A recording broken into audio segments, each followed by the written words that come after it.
Hi everyone, this is Ludmilla aka Mia, and welcome to Heart Mind Equation. So this is episode 4 of our CEN series. In the last episode, we've described people-pleasing habits as one of the many consequences of childhood emotional neglect. We have also listed 12 recommendations to help you decrease these behavioral tendencies related to CEN. And don't forget to go on my website, heartmindequation.com, to download worksheets associated with this episode. So among our 12 recommendations that we'll be discussing in the next episodes, today we are addressing the first one only, which is cultivating our personal awareness. Well, when we're talking about cultivating awareness, we simply mean to acknowledge what we're thinking and feeling in the present moment. We need to understand what motivates us to behave like a people pleaser. The first thing is to find out the reasons why we need to please this particular person in the first place. What does this person's perception of us mean to us?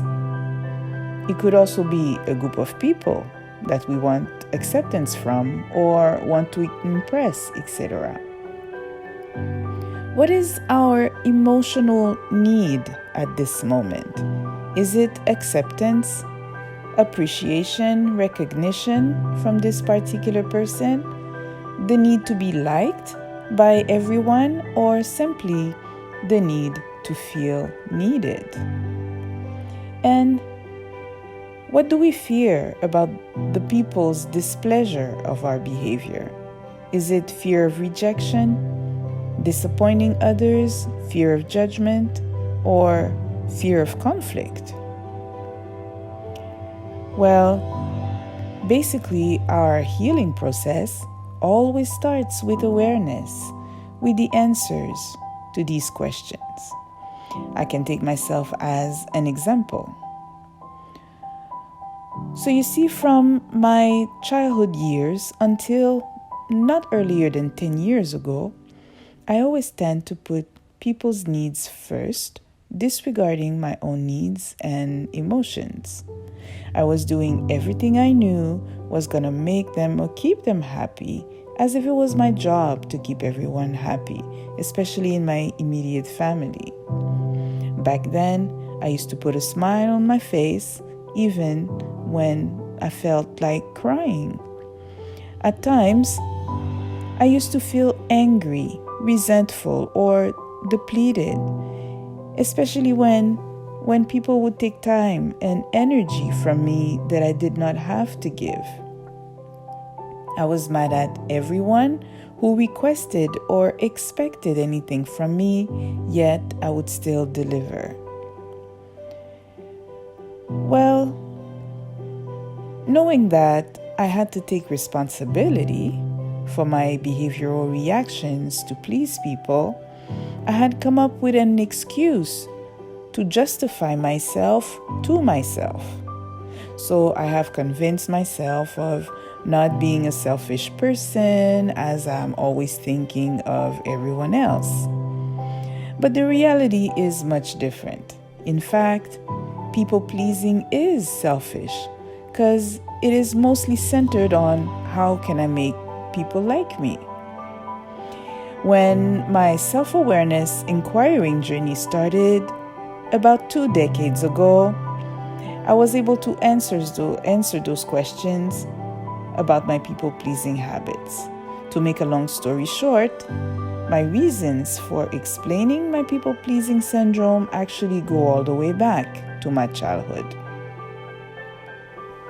In summary, well, I was a parentified kid who helped raise my 2 younger sisters, as both of my parents were often working 2 jobs to make ends meet. After school, I had to cook, clean, help my sisters with their homework, and help them get settled for bed. When my parents arrived from work very late in the evening, us, the children, were already in bed sleeping. On the weekend, when they were both home, my father would often congratulate me for taking care of my sisters and the household, and also for my high marks on my school exams or essays. For him, I was always the good kid, doing what I was told, making them look good in front of people, and getting good grades in school. I remember him constantly bragging about my academic performance all the time. While on the other hand, despite the constant praise, I never felt like my parents knew who I really was as a child, aside from being that good kid with good grades. Maybe because I fearfully was only being what they wanted me to be instead of who I wanted to be.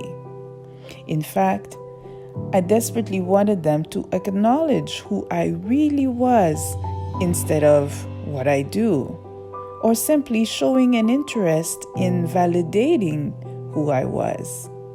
My childhood emotional need for validation was dismissed. And whenever I would speak up to my parents about feeling misunderstood or unhappy, they would respond, especially my father, they would respond by saying that they give me food, clothes, a roof over my head, TV, radio for distraction, sent me to school, books to read, so what else do I need? Trying to explain to my father some of his mistreatments or bad behaviors towards me, he would get so angry and violent sometimes. I felt like I only was an accessory for him to show off to everyone, ironically, how good of a parent he was since he was raising such a good kid, so he said.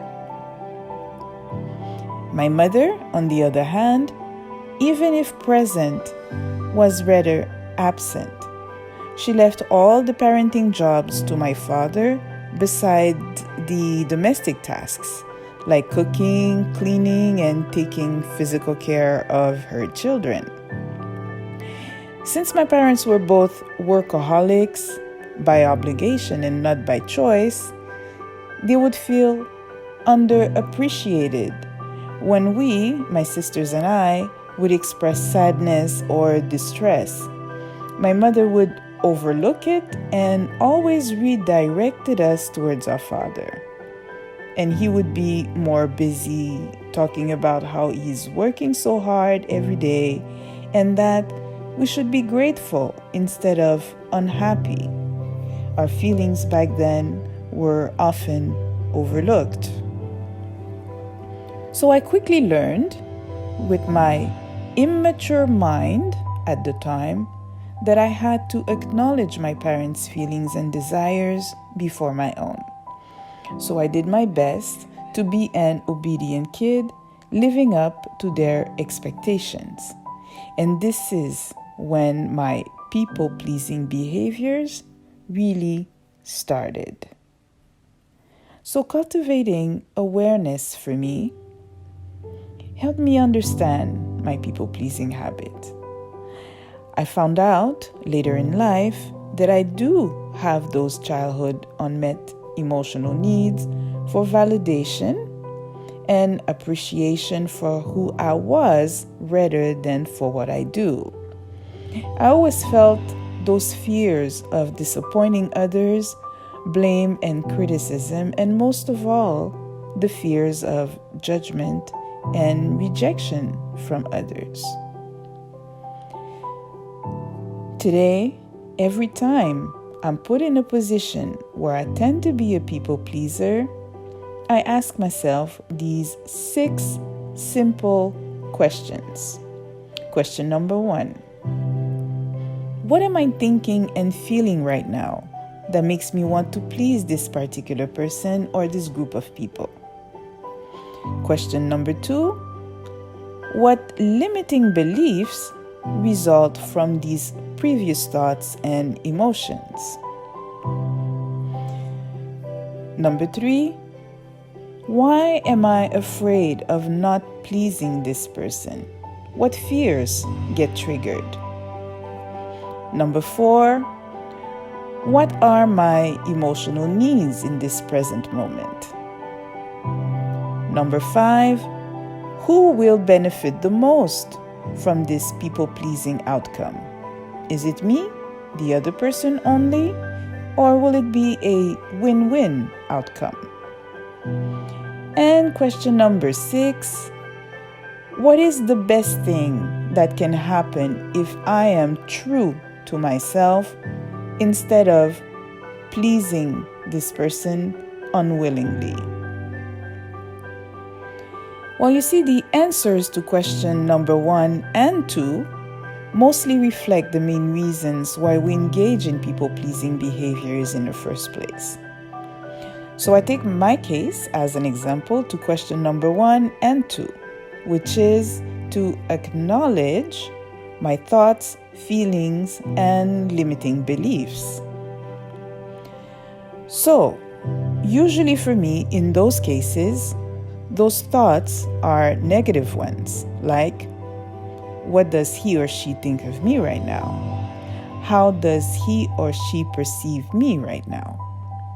Unfortunately, it is those same thoughts that get me feeling depleted, anxious, and fearful, triggering 3 limiting beliefs that I am still fighting today, which are: 1, not being important enough for my needs and wishes to be taken into consideration. Limiting belief number 2, if I do as I please, I am being selfish, and I resent being selfish. And number 3, making and keeping people happy is one of my responsibilities. These were my 3 limiting beliefs. It is as if I rationalized my thoughts, feelings, and emotion with rational lies. I know today that our limiting beliefs about our self-perception from childhood emotional neglect enhance those tendencies of people-pleasing. Now, knowing that as an adult, I have changed the narrative about my self-worth by changing my limiting beliefs to positive beliefs, building my self-worth from the inside out. So identifying our limiting beliefs is actually the second recommendation to overcome our people-pleasing habit and our depleted feelings from our childhood emotional neglect. And we'll be discussing it at our next episode on how to eliminate people-pleasing behaviors related to CEN. So if this episode resonated with you in any way, feel free to like, comment, or share with someone. Stay tuned and get notification for episode 5, and don't forget to download the worksheets associated with it. For those of you who are watching from YouTube, if you haven't already, you can hit the subscribe button to get notified of each new episode.